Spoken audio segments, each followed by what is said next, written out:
It was the exact kind of abode that I had been looking after for weeks, for I was in that condition of mind when absolute renunciation of society was a necessity. I had become diffident of myself, and wearied of my kind. A strange unrest was in my blood, a barren dearth in my brains. Familiar objects and faces had grown distasteful to me. I wanted to be alone. This is the mood which comes upon every sensitive and artistic mind when the possessor has been overworked or living too long in one groove.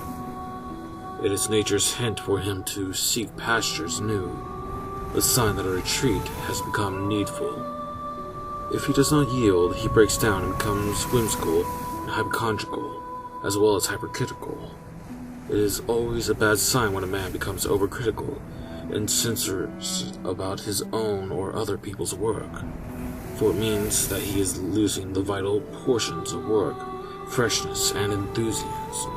Before I arrived at the dismal stage of criticism, I hastily packed up my knapsack and, taking the train to Westmoreland, I began my tramp in search of solitude, bracing air, and romantic surroundings. Many places I came upon during that early summer wandering that appeared to have almost the required conditions, yet some petty drawback prevented me from deciding. Sometimes it was the scenery that I did not take kindly to. At other places I took sudden antipathies, and to the landlady or the landlord, and I felt I would abhor them before a week was spent under their charge. Other places which might have suited me I could not have, as they did not want a lodger. Fate was driving me to this cottage on the moor, and no one can resist destiny. One day I found myself on a wide and pathless moor near the sea. I had slept the night before at a small hamlet, but that was already 8 miles in my rear, and since I had turned my back upon it, I had not seen any signs of humanity. I was alone with the fair sky above me, the balmy ozone filled with wind blowing over the stony and heather-clad mountains, and nothing to disturb my meditations. How far the moor stretched I had no knowledge, only knew that by keeping in a straight line I would come to the ocean cliffs, then perhaps after a time arrive at some fishing village. I had provisions in my knapsack, and being young did not fear night under the stars. I was inhaling the delicious summer air, and once more getting back the vigor and happiness I had lost. My city-dried brains were again becoming juicy.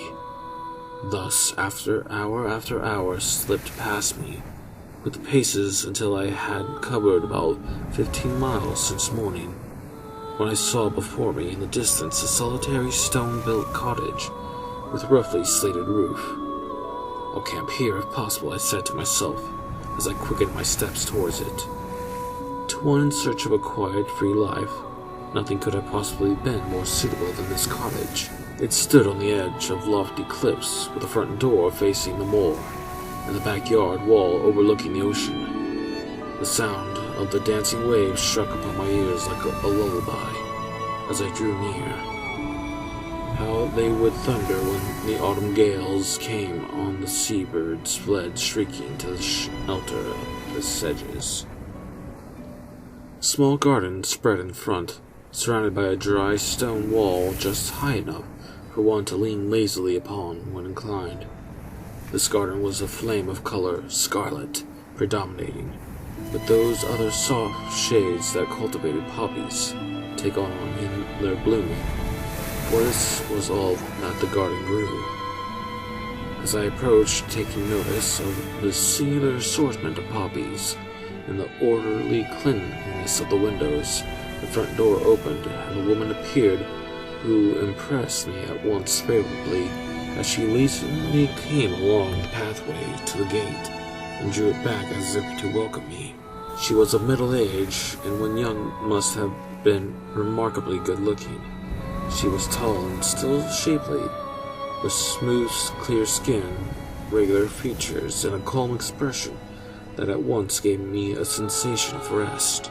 To my inquiries, she had said that she could give me both a sitting and bedroom, and invited me inside to see them. As I looked at her smooth black hair and cool brown eyes, I felt that I would not be too particular about the accommodation. With such a landlady, I was sure to find what I was after here. The room surpassed my expectation. Dainty white curtains and bedding with the perfume of lavender about them. The sitting room homely yet cozy without being crowded. With a sigh of infinite relief, I flung down my knapsack and clinched the bargain. She was a widow with one daughter, whom I did not see the first day, as she was unwell and confined to her own room. But on the next day she was somewhat better, and then we met. The fare was simple, yet it suited me exactly for the time. Delicious milk and butter with homemade scones, fresh eggs and bacon. After a hearty tea, I went early to bed in a condition of perfect content with my quarters. Yet happy and tired out as I was, I had by no means a comfortable night. This I put down to the strange bed. I slept certainly, but my sleep was filled with dreams, so that I woke late and unrefreshed. A good walk on the moor, however, restored me, and I returned with a fine appetite for breakfast. Certain conditions of mind with aggravating circumstances are required before even a young man can fall in love at first sight, as Shakespeare has shown in his Romeo and Juliet. In the city, where many fair faces passed me every hour, I had remained like a stoic, yet no sooner did I enter the cottage after that morning than I succumbed instantly before the weird charms of my landlady's daughter, Aridande Burnell. She was somewhat better this morning and able to meet me at breakfast, for we had our meals together while I was their lodger. Aridande was not beautiful in a strictly classical sense, her complexion being too lividly white and her expression too set to be quite pleasant at first sight. Yet, as her mother had informed me, she had been ill for some time, which accounted for the effect. Her features were not regular, her hair and eyes seemed too black with that strangely white skin, and her lips too red for any except the decadent harmonies of an Aubrey Bernstein. Yet my fantastic dreams of the preceding night, with my morning walk, had prepared me to be enthralled by this modern, poster-like invalid. The loneliness of the moor, with the singing of the ocean, had gripped my heart with a wistful longing. The incongruity of the flaunting, evanescent poppy flowers, dashing the giddy tints in the face of that sober heath, touched me with a shiver as I approached the cottage. And lastly, that weird embodiment of startling contrast compelled my subjugation. She rose from her chair as her mother introduced her, and smiled while she held out her hand. I clasped that soft snowflake, and as I did so, a faint thrill tingled over me and rested on my heart, stopping for a moment its beating. This contact seemed also to have affected her as it did me. A clear flush, like a white flame, lighted upon her face, so that it glowed as if an alabaster lamp had been lit. Her black eyes became softer and more humid as our glances crossed, and her scarlet lips grew moist. She was a living woman now, while before she had seemed half a corpse. She permitted her white, slender hand to remain in mine longer than most people do at an introduction, and then she slowly withdrew it, still regarding me with steadfast eyes for a second or two afterwards. Fathomless velvety eyes these were, yet before they were shifted from mine, They appeared to have absorbed all my willpower and made me her abject slave. They looked like deep, dark pools of clear water, yet they filled me with fire and deprived me of strength. I sank into my chair almost as languidly as I had risen from my bed that morning. Yet I made a good breakfast, and although she hardly tasted anything, this strange girl rose much refreshed, with a slight glow of color in her cheeks, which improved her so greatly that she appeared younger and almost beautiful. I had come here seeking solitude, but since I had seen Ardande, it seemed as if I had come here for her only. She was not very lively. Indeed, thinking back, I cannot recall any spontaneous remarks of her. She answered my questions by monosyllables and left me to lead in words. Yet she was insinuating and appeared to lead my thoughts in her direction and speak to me with her eyes. I cannot describe her minutely. I only know that from the first glance and touch she gave me, I was bewitched and could think of nothing else. It was a rapid, distracting, and devouring infatuation that possessed me. All day long I followed her about like a dog. Every night I dreamt of that white glowing face, those steadfast black eyes, those moist scarlet lips, and each morning I rose more languid than I had the day before. Sometimes I dreamt that she was kissing me with those red lips, while I shivered at the contact of her silky black tresses as they covered my throat. Sometimes that we were floating in air, her arms about me and her long hair enveloping us both like an inky cloud, while I lay supine and helpless. She went with me after breakfast on the first day to the moor, and before we came back I had spoken my love and received her assent. I held her in my arms and had taken her kisses in answer to mine. Nor did I think it strange that all this had happened so quickly. She was mine, or rather, I was hers without a pause. I told her it was fate that had sent me to her, for I had no doubts about my love, and she replied that I had restored her to life. Acting upon Ardande's advice, and also from a natural shyness, I did not inform her mother how quickly matters had progressed between us. Yet, although we both acted as circumspectly as possible, I had no doubt Mrs. Brunel could see how engrossed we were in each other. Lovers are not unlike ostriches in their modes of concealment.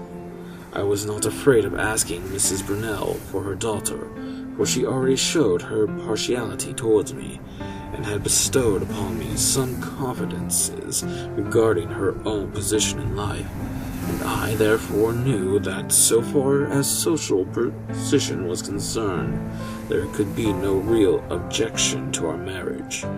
They lived in this lonely spot for the sake of their health, and kept no servant because they could not get any to take services so far away from other humanity. My coming had been opportune and welcome to both mother and daughter.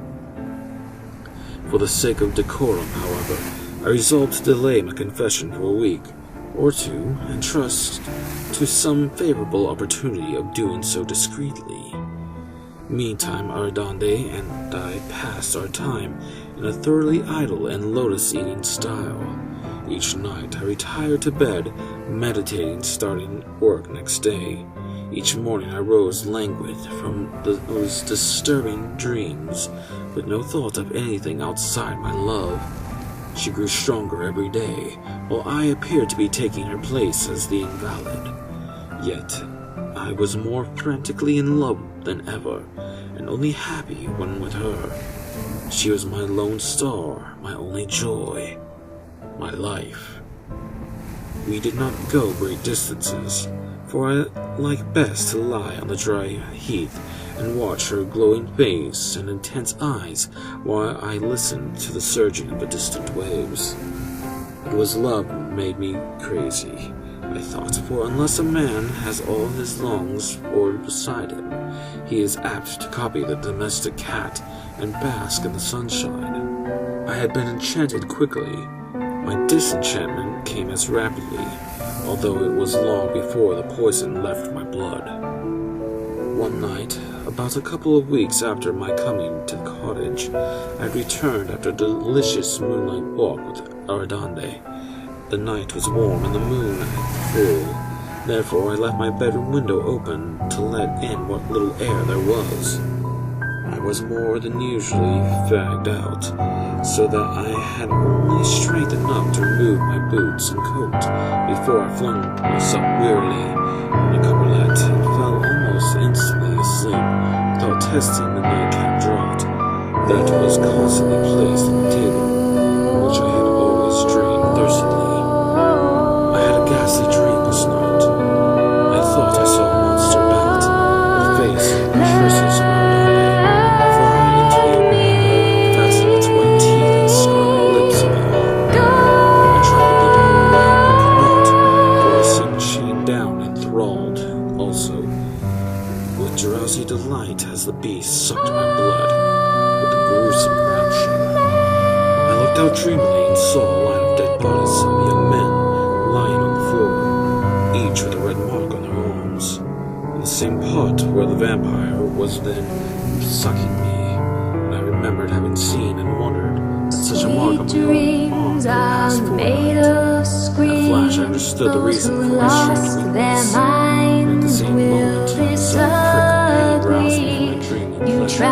The vampire, in her eagerness, bit me a little too deeply that night, unaware that I had not tasted the drug.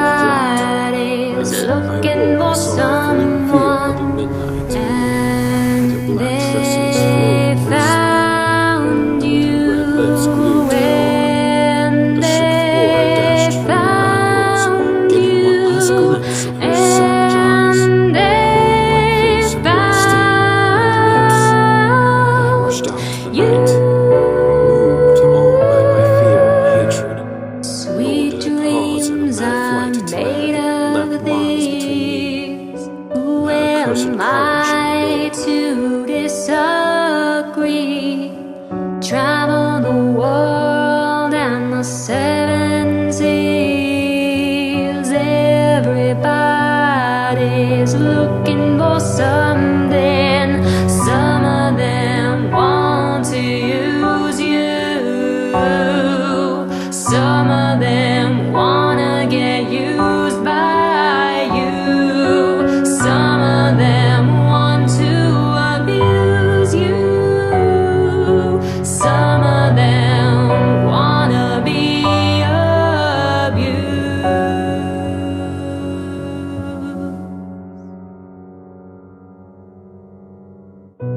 Sweet dreams are made of screams. The corrupted ones just won't let you sleep. They'll crawl on your walls and they'll spread their